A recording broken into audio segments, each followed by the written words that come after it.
একমাত্র শিলচর সংবাদের পর্দায় এই মুহূর্তের তাজা খবর। কালাইন থেকে ভুয়ো চিকিৎসক গ্রেপ্তার। আবারও বলছি দর্শকদের, এই মুহূর্তের সব থেকে বড় খবর, কালাইন থেকে ভুয়ো চিকিৎসক গ্রেপ্তার হলো। জানা গেছে, অসম মেডিকেল রেজিস্ট্রেশন কাউন্সিলের অ্যান্টি কোয়াকেরি ও ভিজিলেন্স অফিসার ডক্টর অভিজিৎ নিয়োগ কর্তৃক দাখিলকৃত এক অভিযোগপত্রের পরিপ্রেক্ষিতে কাছাড়ের কালাইনে মঙ্গলবার পুলিশ প্রশাসনের পক্ষে এক অভিযান চালানো হয়।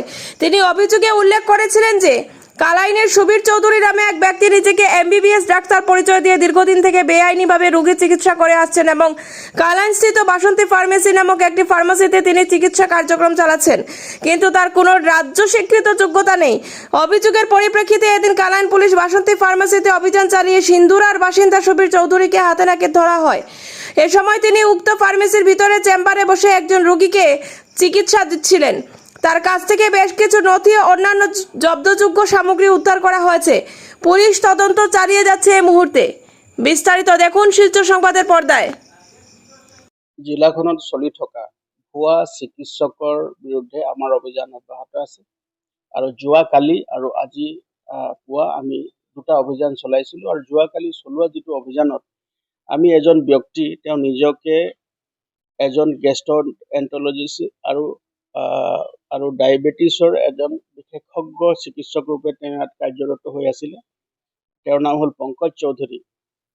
তেওঁ ছেকেণ্ড লিংক ৰোডত থাকে আৰু ইয়াত বিভিন্ন অঞ্চলত শিলচৰত তেওঁ চিকিৎসা সেৱা আগবঢ়াই আছিলে। আমি ACMR Assam council of medical ৰেজিষ্ট্ৰেশ্যনৰ পৰা আমি পোৱা তথ্য আৰু তেওঁলোকৰ পৰা পোৱা এজাহাৰৰ ভিত্তিত আমি তেওঁৰ সকলো নথি পত্ৰসমূহ পৰীক্ষণ কৰোঁ আৰু পৰীক্ষণ কালত দেখা গ'ল যে সম্পূৰ্ণ তেওঁ ভুৱা ৰূপত তেওঁ চিকিৎসা আগবঢ়াই আছে। তেওঁ কোনো বৈধ ডকুমেণ্ট বা তেওঁ MBBS বা অন্য কোনো ডিগ্ৰীধাৰী নহয়। আৰু তেওঁ নিজকে কাজাকিস্তানত কাজাক ইউনিভাৰ্চিটিত তেওঁ ডিগ্ৰী লোৱা বুলি তেওঁ কৈছে, কিন্তু তেওঁ সোধপোছ কালত দেখা গ'ল যে এজন একে নামৰ এজন বেলেগ ব্যক্তিৰ যি তেওঁৰ নামত তেওঁ এই চিকিৎসা সেৱা চলাই গৈছিলে।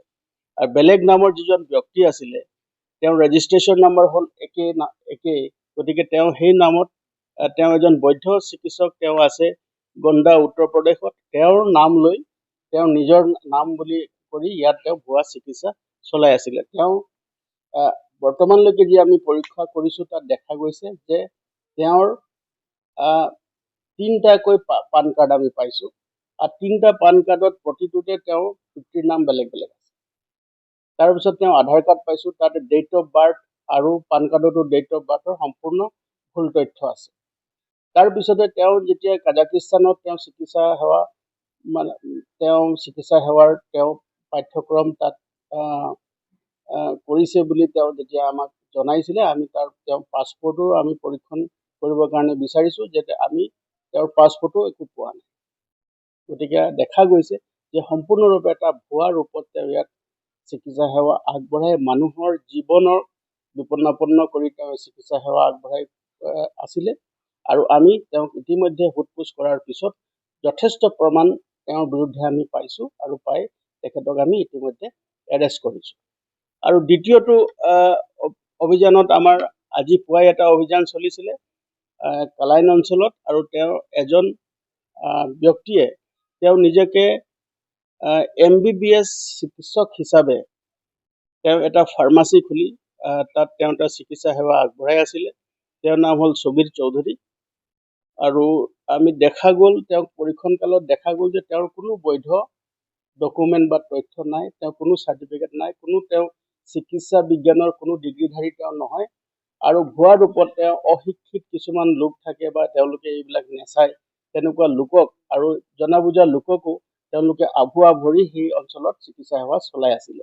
আৰু আজি যিটো সময়ত আমি তাত অতৰ্কিত অভিযান চলাইছিলোঁ, সেইটো অভিযানত তেওঁ মানুহক চেলাইন দিয়াৰ পৰা লৈ সকলো ধৰণৰ তেওঁ তাত চিকিৎসা সেৱা যিজন বৈধ চিকিৎসকে যি ধৰণৰ চিকিৎসা সেৱা আগবঢ়ায় তেনেকুৱা ধৰণৰ তেওঁ চিকিৎসা তাত চলাই আছিলে। গতিকে আমি সেই অঞ্চলটোত লগে লগে সেই ঠাইত আমি অতৰ্কিত অভিযান চলাই সকলোবিলাক নথি পত্ৰ যি পাইছোঁ আমি তেওঁক পৰীক্ষণ কৰিছোঁ আৰু তেওঁ সম্পূৰ্ণ এজন ভুৱা চিকিৎসক বুলি প্ৰমাণিত হৈছে।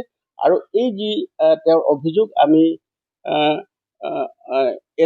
ACMR Assam council of medical ৰেজিষ্ট্ৰেশ্যনৰ পৰা আমি এই অভিযোগ পাইছিলোঁ আৰু সেই তাৰ ভিত্তিতে আমি এই অভিযান চলাইছিলোঁ আৰু বৰ্তমানলৈকে আমাৰ এই অভিযান অব্যাহত আছে আৰু অধিক তথ্য পাতি আমি লাভ কৰিবৰ কাৰণে আমি চেষ্টা কৰি আছোঁ। এই মানুহজনৰ ঘৰ হ'ল চিন্দুৰা কালাইন অঞ্চলত আৰু তেওঁ তাতে সেই নিজৰ অঞ্চলতে আভুৱা ভৰি বহুতো লোকক সৰ্বশান্ত কৰি এই ধৰণৰ তেওঁ এটা ভুৱা চিকিৎসা তেওঁ চলাই আছিলে আৰু বৰ্তমানলৈকে আমি এই অভিযান অব্যাহত ৰাখিছোঁ আৰু অধিক তথ্য লাভ কৰিছোঁ। জিলাখনত যিসকলে বিভিন্ন অঞ্চলত সাধাৰণ লোকক সৰ্বশান্ত কৰি ভুৱা চিকিৎসা আগবঢ়াই ধন ঘটাৰ যি অবৈধ এটা প্ৰৱণতা চলিছে তেওঁলোকৰ বিৰুদ্ধে আমি কঠোৰ হৈছোঁ আৰু তেওঁলোকৰ বিৰুদ্ধে কঠোৰতম আইনগত ব্যৱস্থা ল'বৰ কাৰণে আমি তৎপৰ হৈ আছোঁ।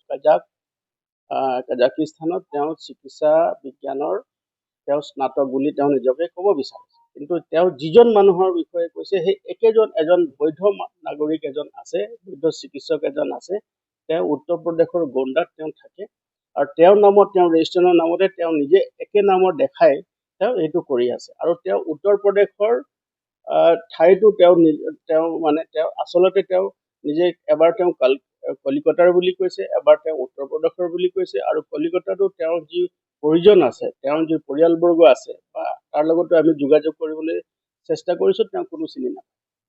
গতিকে এটা সম্পূৰ্ণ ভুৱা ৰূপত তেওঁ এটা চিকিৎসা সেৱাক তেওঁ খুব ব্যৱহাৰ কৰি নিজৰ স্বাৰ্থৰ কাৰণে ব্যৱহাৰ কৰি ধন ঘটাৰ এটা যি প্ৰৱণতা তেওঁ ধন ঘটাৰ যি ঘটিলে বা সেই ধন ঘটাৰ যিটো তেওঁ প্ৰৱণতা, সেই মানসিকতা, তাৰ বিৰুদ্ধে আমি সৰব হৈ আছোঁ আৰু তেওঁলোকৰ বিৰুদ্ধে কঠোৰতম আইনগত ব্যৱস্থা ল'বৰ কাৰণে আমি তৎপৰ।